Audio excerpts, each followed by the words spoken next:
In a moment, I'm going to share a video with you of the place where I was walking, because I thought it doesn't matter how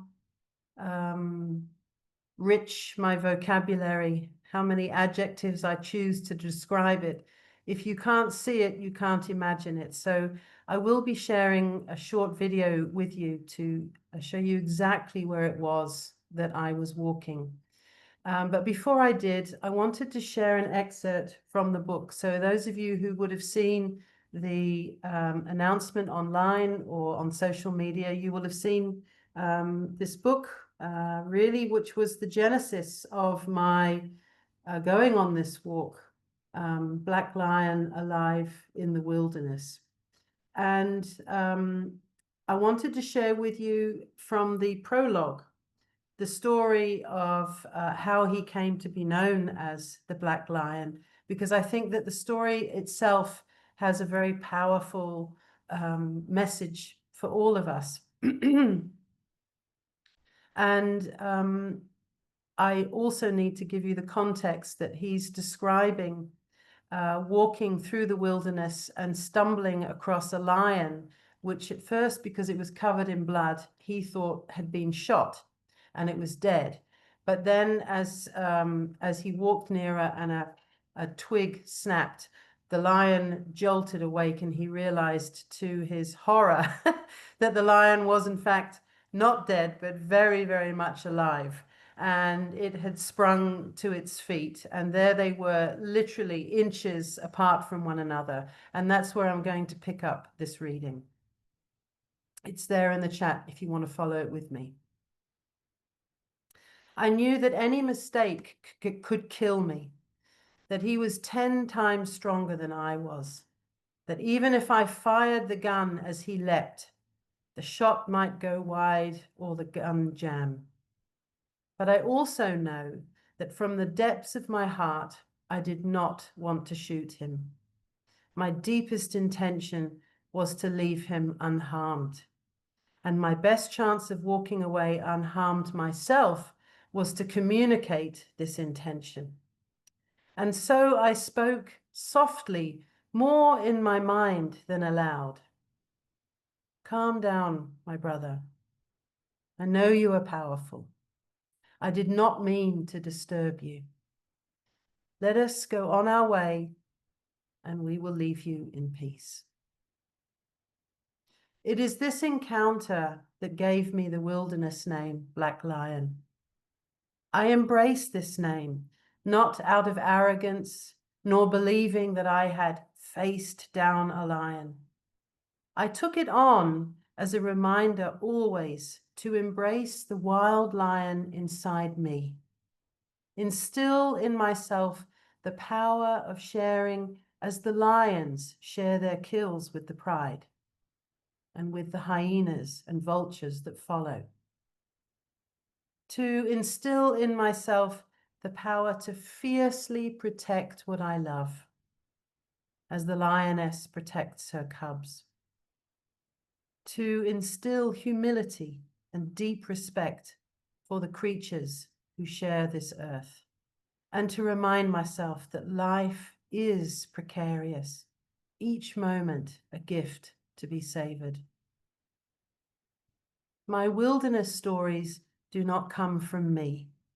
They have been told by rivers and streams, by the lonely buffalo and the woodland dove, by fluttering butterflies and singing frogs, and the slow creeping chameleon, by fragile flowers blooming in a decaying stump in the heart of the wilderness. These elements have birthed me, and I am one with them. I breathe the same air as the lion roaring for the moonrise, as the dung beetle foraging underfoot. It has been my life's path to rekindle the wildness in us all, to bring people into presence of wildness and help open their souls to its beauty, wisdom, and infinite power to heal.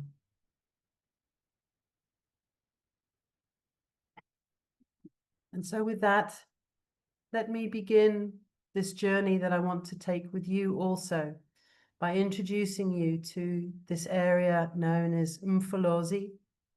Now, Mfolozi is, if I convert it into imperial measurements and not metric, it's 250,000 acres. And it's nestled in the northeast part of South Africa. It's actually not so far from the famous Kruger National Park that most people know, synonymous with South Africa. It's in KwaZulu-Natal, which is used to be known as the Zulu land and also Natal. And there you'll see how vast it is and all of the different kinds of animals and creatures that are allowed to roam wild and free there. And I also hasten to add, it's not a game reserve as people often know game reserves. It's protected land. There's really only one road that runs through it. And for most of the part, it's undisturbed wilderness with no human imprint whatsoever. So enjoy this video, and then I'd love to share some of my journey with you. Thank you, John.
Well, welcome to Imfolozi Reserve. And you will have seen, whether you realized it or not, both species of rhinos. There is the black rhino, but also the white rhino. And both of those are facing extinction at the moment because, as you may know, for reasons that I still don't understand, certain countries, such as China, believe that the horns of the rhino hold properties that they use in face creams, etc. And so these beautiful creatures are hunted for their horns. And part of the work that Mfolozi are doing, it's now known as the Rhino Park, is if you noticed, even on the little babies, they take the horns off so that the poachers don't feel inclined to kill them. You also would have seen, I don't know if you noticed them, but there was a beautiful shot with hyenas and there were dogs, wild dogs, and they're called the painted dogs, and they are indigenous to that area. And so I hope you've enjoyed a little snapshot of what the park looks like and the beautiful wildlife that is roaming around free there. And my story really began 2 years ago when a dear friend of mine here in Cape Town thrust this book in my hand and said, Pippa, this book has you written all over it. You have to read it. Well, of course, she was right. I devoured it in a weekend and I loved it and I was enchanted by it so much that I wrote to Sicelo and I thanked him for sharing his very powerful story and that much of the wisdom that he was sharing was very similar to things that I had learned from the Aboriginal elders in Australia, for example, and that I found a kinship there. And to my amazement, about 3 months later, I get an email from him saying, thank you very much for your letter. And I would love you to come on one of my trails with me. And it was 2 years in the making. We had two false starts, but finally, at the end of April, I was able to go and join him. And so we trekked for 6 days together, 6 days, 5 nights in the wilderness. We took our four-wheel drive out into the middle of the reserve, parked, unpacked, put everything we needed onto our backs, and then walked out into the wilderness. So we actually ate in the wilderness, walked in the wilderness, drank in the wilderness. We drank water from the river and we slept in the wilderness. But more of that later. I just wanted to share some things with you that have been my takeaways. I think the first one was that despite the fact that on paper one could say I perhaps had exposed myself to a very dangerous situation. And in many regards, it was. Snakes, lions, rhinos, there were so many things that could, if they wished, come and attack us. But I think because of the lessons that I learned from the black lion, from Sicelo, that what happens is you begin to change your whole rhythm and your whole relationship to this. So it wasn't a safari. We didn't get into a car and drive and look at animals. We were there in their territory, very respectful of them and coming in peace. And I think that that had a profound effect on me because despite the danger, I don't know in my life, honestly, if I have felt as safe as I felt that in those 6 days. A lot of it, of course, because we were in the gentle, wise, and very capable hands of the Black Lion. It was a magnificent journey. Not only did we see all the wildlife that you saw there, but we learned about the medicine that the trees and the plants have. And of course, it was all indigenous knowledge that was banned during colonization.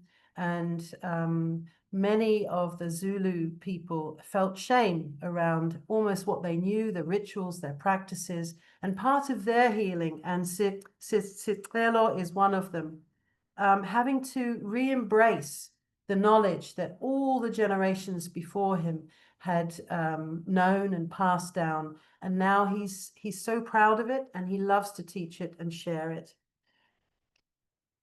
Of course, too, an incredible tracker.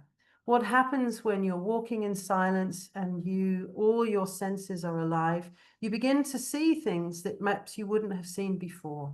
And in a way, looking at the muddy tracks that you would see on any given moment, both guides were able to say, rhino just passed maybe 2 hours ago. These are fresh lion prints. Hyena was here. And they were able to pinpoint from all the crisscrossings. It was like almost watching television with them, just looking at the mud and the trees and the paths ahead of us. I do remember too, about midway through our walk, we came to what was like almost like a dip in the ground. I wasn't sure if it was a dried out water hole, but it turned out it was a gathering space of the original people from there who, in fact, were not the Zulu, but you've probably heard me mention them a few times before. The Khoi and the San are the indigenous peoples of this southern part of Africa. And there you could find tools and implements that they had been using millennia ago. And there was a part of me, the old Pippa, I think, would have been tempted to pick one of those up as a souvenir for myself.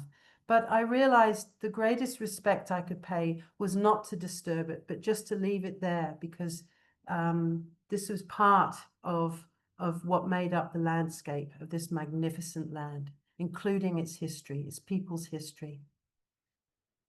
You've probably also heard me talk to you about the principle, the African principle of Ubuntu. I am because you are. We are because we are. And we stopped at one point. The rhino like to mark their territory by building a dung pit. And the dung pit, as Sicelo described to us, is this beautiful example of ecosystem that basically enables the park to thrive. The rhinos mark their territory and by having a dung area. And of course, the first animals to come in are the famous dung beetles. They're the ones that you see rolling up the little balls of dung. But of course, what happens is there's parasites and flies and other insects that attract lizards and birds that attract the larger animals. And so this huge ecosystem exists just because of the white or black rhinos' dung pits. We encountered a rhino on our first day, and as I said, we walked in silence. And I think it was a very powerful moment for me, because in this moment you realize your vulnerability. There was only a bush between me and a rhino, and I had no idea how big they were. They're almost not quite as high as an elephant, but they are very tall. And he motioned for us to crouch down and wait. And of course, there was not a sound. The rhino was aware that we were there.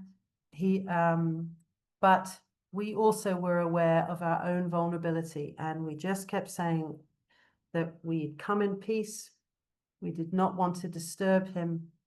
And he ate for a little while, and then he moved on. It was incredible to realize how huge these animals are, and yet how graceful and how beautiful they are. When you cross a river too, it's a very powerful thing to do. It carries great meaning. And I do remember we did want to cross the river at one point, but because Sicelo is so in tune with the environment, he could see that there was a crocodile there. We couldn't, and said, we're going to have to turn back and walk a little further up because there's a crocodile there. We don't want to be breakfast for him. So lying on the ground at night with the stars above me and the warmth and feeling so held by the earth is a transformative experience, because, as I said, there's no comfort. You are completely exposed to Mother Nature, to all her force and her beauty. And also her ancientness. I think that that's what struck me the most, is that I'm just a tiny, tiny blip in time. And yet this land, these outcrops that we were lying on at night, have been there for millennia. And there they were, our home for that night, holding us. Of course, we had to hold night watch because we had to build a fire, in part for protection, but also for warmth. And then we had to take it in turns to keep the fire going. But on night watch, our job was to be listening the whole time. Could we hear anything approaching around us, a crack of a twig, a rustle of leaves? And that too is also incredibly powerful, because we're having to listen to nature in a way that I certainly have never done before. And we also have to trust our intuition. In the book, Sicelo talks about a story of where he was walking with a group and he had this sudden grip around his chest and thought, uh-oh, something is approaching, something is round. But he didn't know what that was until he turned around a tree and poof, there was a rhino staring down at him, ready to charge. And in the kerfuffle, it woke up a pride of lions. So he always says that the wilderness is a fantastic place to really, really tune into one's own innate wisdom and intuition. And I think I'd like to finish this by telling you two beautiful things. He did show us tree after tree, plant after plant, but there was one there called the buffalo thorn. And it carries very significant significance rather for the Zulu people, because it's what they use when somebody dies. And they take a portion of the branch, and the leaf pattern, sorry, the thorn pattern has a whole set of meanings. But basically what they do is, especially if someone has died away from the homestead or away from the family grouping or where the family lives, they go to where that person has died, and they believe that the thorn bush carries the spirit of the person who's just passed. And what they do is they carry that person home inside the thorn bush. And of course, he says sometimes that journey can be an hour, sometimes it could be a week, depending on where it happened. And you're having all the time to talk to this branch saying, we're stopping now, we're getting food, we're on our way, we're still going, we'll be leaving in half an hour. Just this sense of this incredible journey of carrying their loved ones home to their resting place. So I do want to finish by saying this, and I emphasize it again. We weren't on safari. We had done something deliberate, and that was that we had stepped away from our sense of domination over nature and our sense also of separation. Because, as our guides reminded us, we have this innate need for connection. And when we do, when we connect with land and with wilderness and those animals that live there, we become one with them. And I think that that is what I experienced.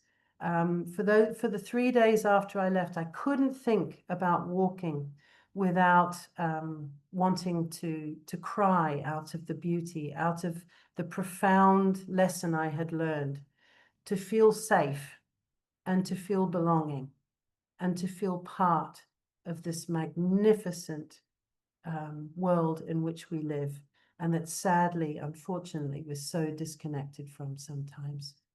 So thank you for allowing me to share these little gems with you. If anybody is interested in reading the book, I could highly recommend it. And his story is powerful and resonant. And thank you very much, everybody. If you like this video, please like us on YouTube, subscribe to our YouTube channel, and click on the bell to be notified whenever we post a new video. Thank you.